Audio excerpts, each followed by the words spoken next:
Nous avons tenté de négocier. En vain. Si tu restes dans nos rangs, comprends bien que tu ne pourras plus revenir en arrière.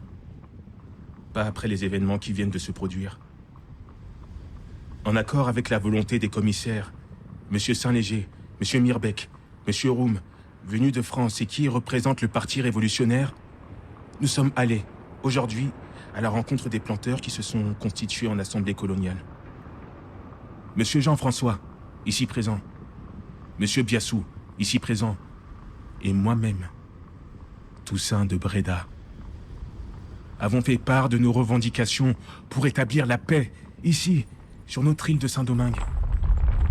Nous étions prêts à accomplir la difficile tâche de calmer la soif de vengeance de nos semblables, qui, depuis 4 mois déjà, ont pris les armes pour se libérer de l'esclavage suite à l'appel de la cérémonie du bois caïman. Nous étions prêts à les persuader de retourner dans les champs, couper la canne à sucre et cultiver le café. Nous étions prêts à rétablir ce que j'ai décrit dans une précédente lettre avec la plus grande amertume, comme l'équilibre rompu. Nous étions prêts à le faire pour cette nouvelle France. Une France dans laquelle les hommes naissent libres et égaux en droit.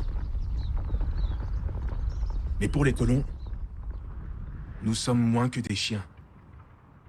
Ils nous ont craché au visage et ont tourné le dos au commissaire.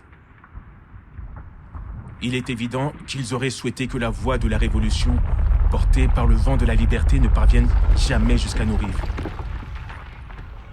Ils pensaient ne pas être concernés par l'évolution du monde. Pourtant, c'est bien sur la traite négrière et l'exploitation des richesses de Saint-Domingue que les plus grandes fortunes de Nantes, Bordeaux ou La Rochelle se sont faites. Et c'est une fois que ces bourgeois se sont sentis bien repus, bien gras, bien à l'aise dans leur lit de soie, bien à l'abri de la faim et du froid, qu'ils ont pu commencer à penser. Penser qu'ils paient trop de taxes au roi. Penser que cette histoire de monarchie, d'ordre divin, n'est que foutaise. Penser qu'après tout, ils peuvent se gouverner eux-mêmes.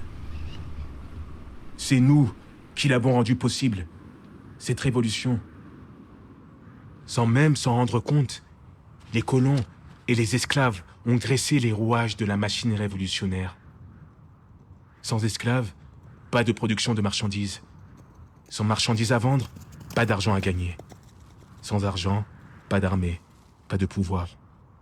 On compte 10 esclaves pour un blanc ici. Nous sommes plus de 400 000 à faire tourner le plus grand marché du Nouveau Monde. La perle des Antilles. J'en sais quelque chose. Je suis né sur cette île. Et sur le lopin de terre que possédait mon père, un esclave libre. J'ai pu apprendre à lire, à écrire, à compter. Dans cette oasis au milieu des enfers, les écrits de l'abbé Raynal berçaient en secret mon rêve d'égalité. Et puis un jour, ce miracle, le miracle de la Révolution en France. Appartenons-nous à cette France ? Moi, je voulais y croire. Nous avons tenté de négocier, en vain. Alors c'est décidé. Nous allons mener notre propre révolution. Désormais, ce sera vivre libre ou mourir. Et toi ? Es-tu prêt à mourir pour ta liberté ?